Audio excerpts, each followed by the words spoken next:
Hello and welcome to SatTV Week, the news programme for the international satellite industry. This week, Helen Jameson talks to David Hockner, James Shortland reports on plans to use the ISS as a testbed for ambitious missions deeper into space, and Trisha Jones has the launch news. But first, here's Carrie-Anne with the news headlines.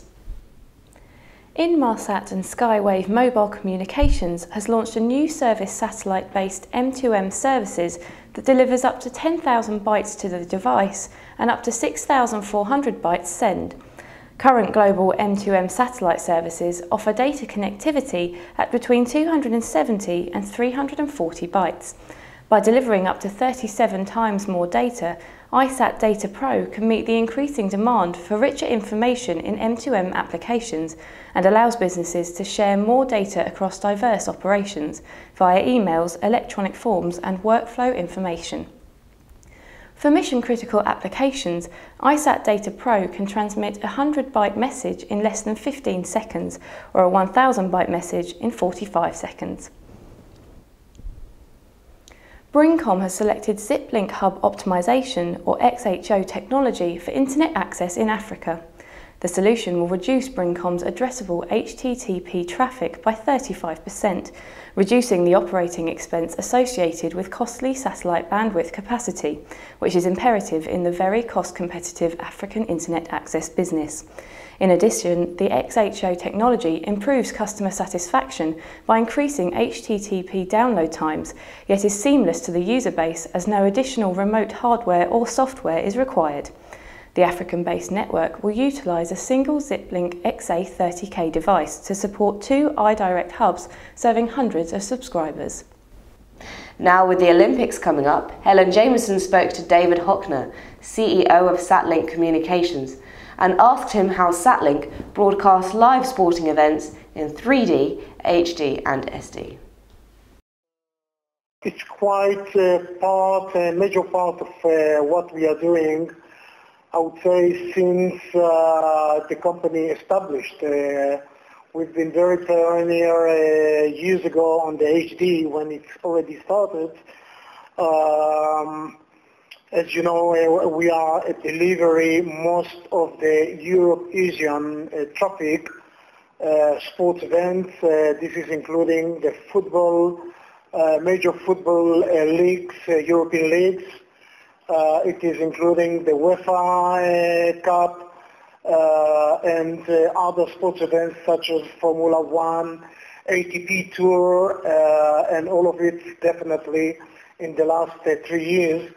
It's HD only, so we've been very pioneer from the beginning by launching on those days simultaneous 12 systems to provide any kind of sports event at any kind of traffic requirement or to a major broadcaster in Asia, Europe, Africa and the Middle East. So there is definitely our major, one of our major business area. In addition to that, 2 years ago we entered already to the 3D environment, but this is sports, but this is also music. 3D is also very powerful in music as well, but it is obvious in the last, since the World Cup, we're already providing 3D almost on a weekly basis. Of course, now it's not a high season, but within weeks we will be back to the football season, and US Open is coming, so we are ready. However, we're already starting to prepare ourselves to the upcoming next year Olympics, and we will be fully prepared and equipped with a 26 simultaneous capabilities to delivery from any content to any continent, as we always promise that we deliver continent to every corner of the world, and this is what we're doing. David, thank you very much indeed for your time.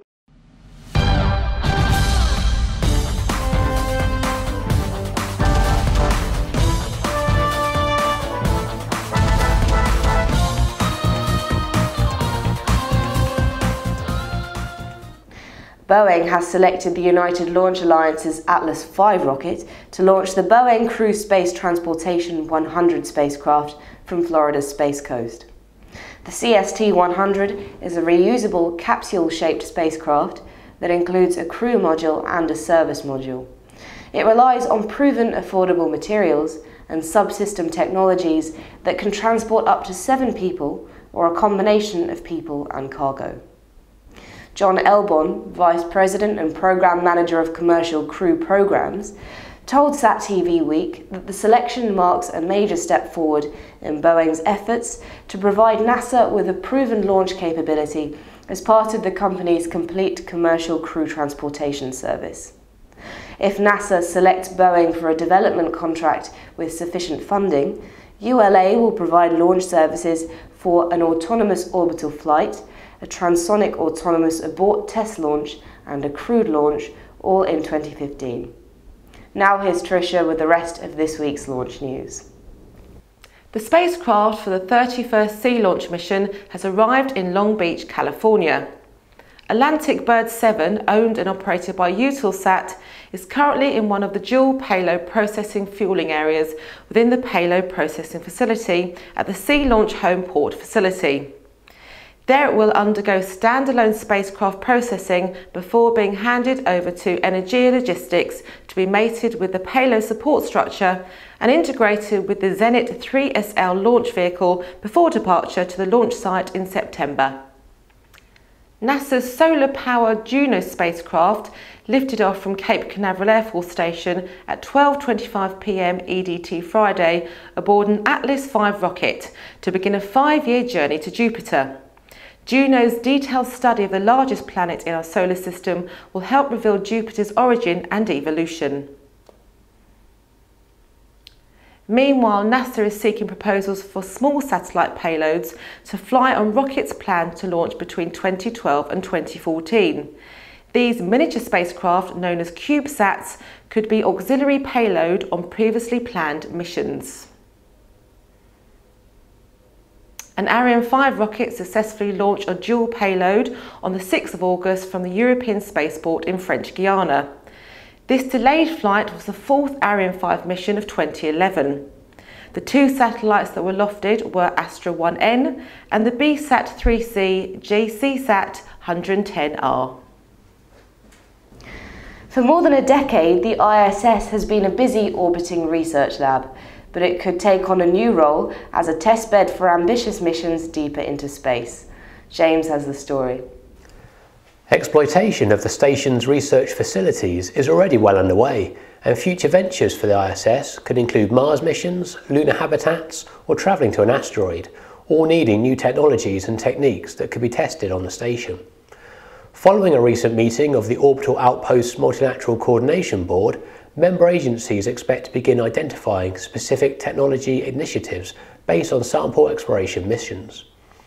The meeting also discussed standardising space systems, including the revised International Docking System Standard, as well as the board's effort to gather information on how successfully the station has been used, the results of which will be published in September.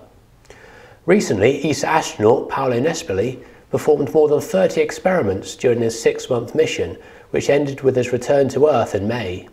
Another European passenger, the life-size Matroska mannequin, ended its latest tour of duty in March after a year monitoring radiation inside Japan's Kibo module. NASA has designated the station's US segment as a national laboratory to encourage its use by national agencies, private firms and universities, while the Canadian Space Agency and NASA will test robotic refueling systems delivered to the station by the last shuttle. Roscosmos is investigating wheat and vegetable cultivation and human adaptation to long flights.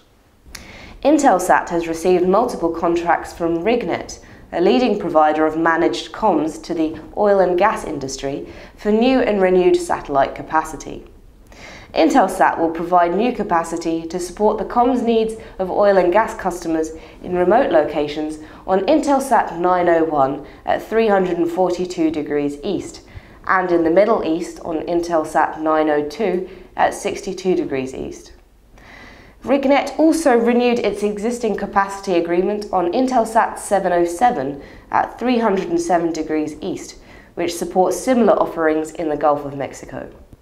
And now here's Carrie-Anne with more news. Telecommunication Systems Trident division has partnered with M2 Antenna Systems to provide a highly reliable, low-cost alternative for satellite tracking. The antenna positioner utilises commercial parts along with a proven platform and can be completely operated from the customer's desktop, notebook or system network. TCS's Trident division has performed total parts management for nearly every major space agency worldwide since it was founded in 1976. TCS is at the forefront of new mobile cloud computing services, providing wireless applications for navigation, hyperlocal search, asset tracking, social applications and telematics. Trace Media Group has signed a new lease agreement for additional C-band capacity on AsiaSat 5 to launch its new Trace Sports HD channel in the Asia-Pacific region.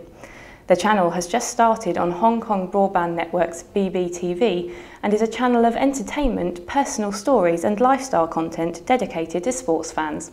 The channel is broadcast in English with subtitles in Mandarin and Korean and made available on cable, DTH, broadband and mobile platforms across Asia and Australasia. And finally, NICOMSat 1R, which is scheduled for launch in December, could save Nigeria around $450 million a year. That is the amount currently being spent to enable the population to access internet, telephony and broadcasting services from overseas suppliers. Minister of Science and Technology, Ita Basa-Eva, said this would reduce the country's overdependence on oil, as well as create new sources of wealth and employment. The managing director of NICOMSat, Timosaniu Ahmed Rufai, has assured stakeholders that the federal government has directed that NICOMSat 2 and 3 be launched as backups to the NICOMSat 1R, which he said would be the pride of all Africans in general and Nigeria in particular. That's all for this week. Thank you for watching.